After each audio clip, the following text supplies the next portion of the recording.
Orang ni rahim dia ada banyak jenis. Engkau beranak pun ada banyak jenis. Anak engkau setiap kali engkau beranak pun rasa sakit tak sama. Okey, bila orang makan Mustanir, lepas je baby keluar, terus gonggong Mustanir, terus makan kurma duha, terus sapu perut dengan Jatropora, terus sapu dengan oil of Javanica. Kita jangan banyak oil of Javanica, sebab kita nak keluarkan darah beku. Masa hari pertama sampai hari seminggu akan berlaku rengatan yang sangat sakit, yang kamu tak akan rasa sakit pun, insya-Allah. Sebab apa? Dia sangat soft, lembut pada badan supaya tak rasa rengat yang teramat sakit. Lagi-lagi kalau kau breastfeeding, berlaku contraction, dia nak kecut rahim, sakit ya Allah. Sebab tu kurma duha, Jatropora, Mustanir sangat diperlukan untuk orang beranak. Apa jenis kau beranak? Kau beranak forceps ke? Kau beranak corset ke? Kau beranak scissor ke? Kau beranak secara normal ke? Paling diperlukan 3 produk tu. Lepas tu kalau kau tak nak stres, kau makan dengan kopi ratu. Kalau kau tak nak stres, kau makan dengan kopi ratu. Beza sangat tu.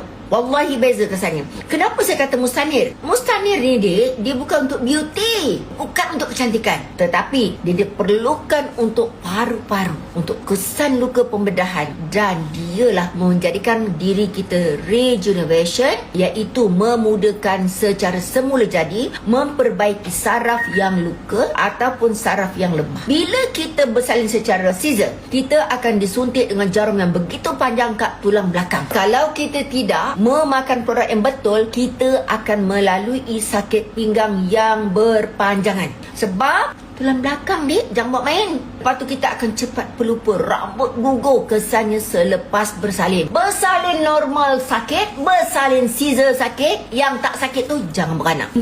Yang sakit itu adalah pengorbanan nyawa ibu kepada anak.